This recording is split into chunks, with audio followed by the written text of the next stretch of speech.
So this is my first large grid rover I've built. It's called the FAST, which stands for First All-Terrain Smelting Truck.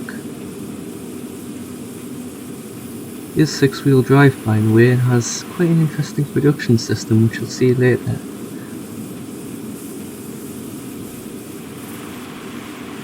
It's quite a simple design underneath, but works quite nicely.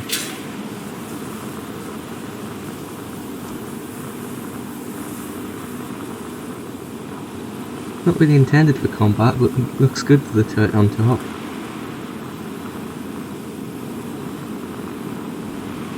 This is an automatic airlock controlled by a script I wrote, but it's just disabled because we're on Earth and airlocks are unnecessary.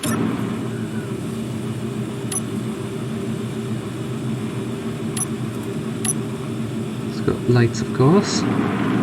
Let's go test it out.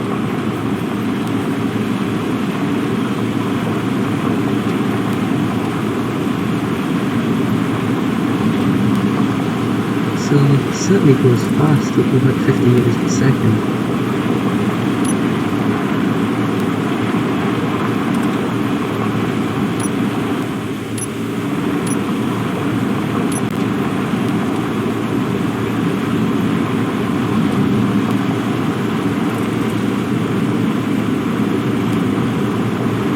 And by the way, this was all built on the survival world.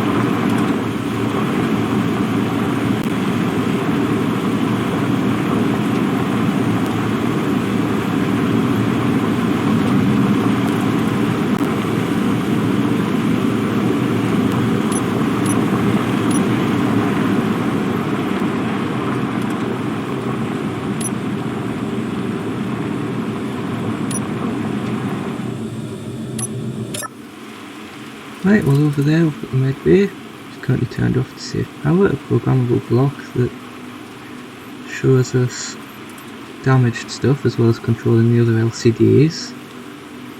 That projector's apparently left on, it's for self-repair. It's MMaster's automatic LCDs too, as a script I used for the LCDs. And this production system is quite interesting, and I'll probably make another video about this at some point, because it uses sorters. And then this is what this video is actually about, is the rovers that are stacked inside each other like Russian dolls.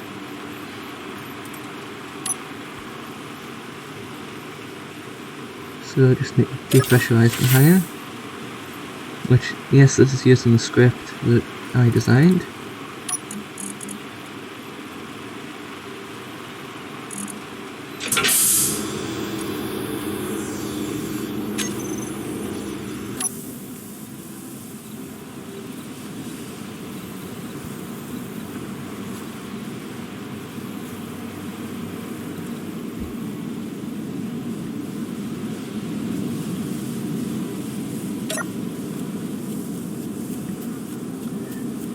Oops, forgot to turn the handbrake on.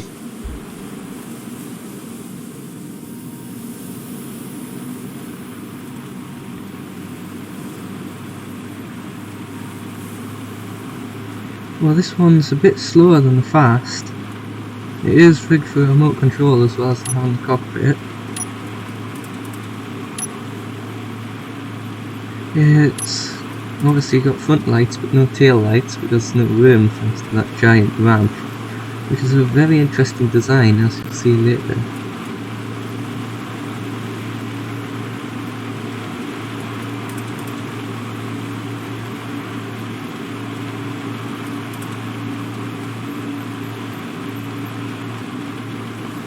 I have no idea what that was that blew up.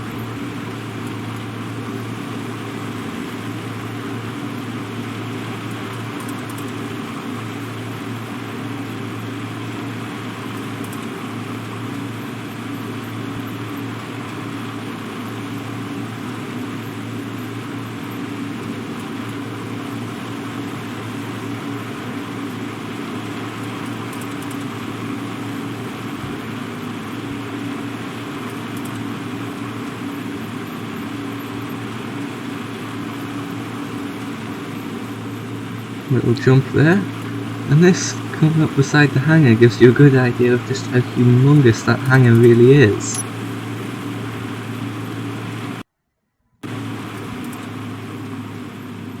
Certainly wants a big project building that.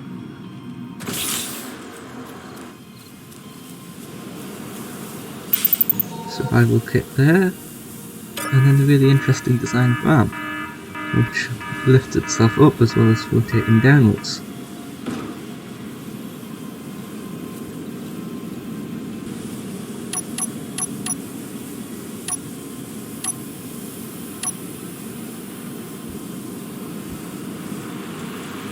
That was a bit fast.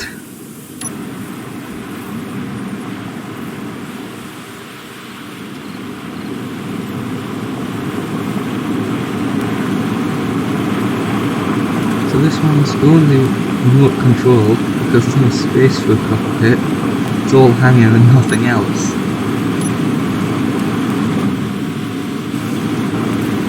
And again there's front lights and rear lights because there's no room for rear lights.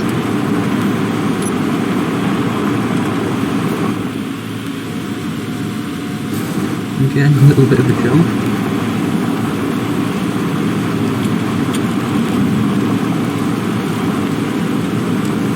And that's starting platform base I built first on the survival world, following the Splitsys tutorials, so this is actually the first survival world.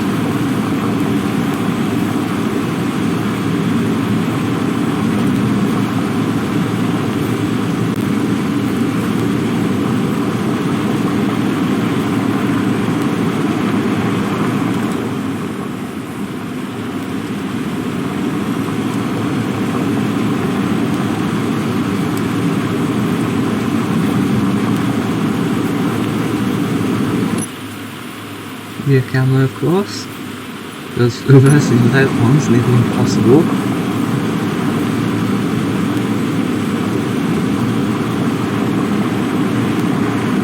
And the brakes work rather well on this one, with it being 6-wheeled.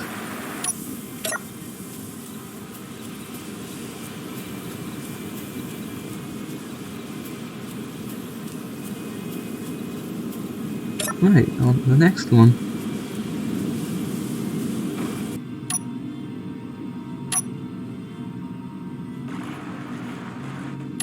Nothing ever goes smoothly, does it?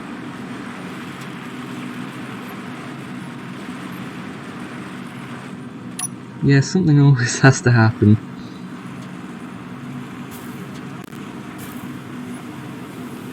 This Rover seems to actually have some clang related issues as well.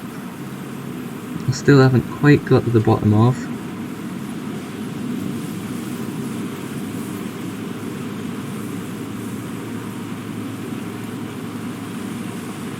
Battery range. Got no idea where else to put them.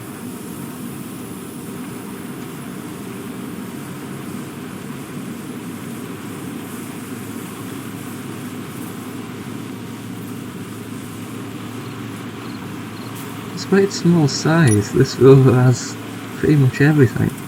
Ore detector, antenna, survival kit, auto-HQ generator, pressurizable cockpit, reasonable amount of batteries, projector for self-repair, a gyroscope at the back, even front and rear cameras and remote control for remote driving. There's a lot of holes around here of where I've crashed into the ground when I wasn't so good at the game, and also from mining by using that big drilling rig you can see there. Also there's a tendency to do that, but not when the drone's in the air. Because yes, believe it or not, this isn't the end of the vehicle inside vehicles. There's one more.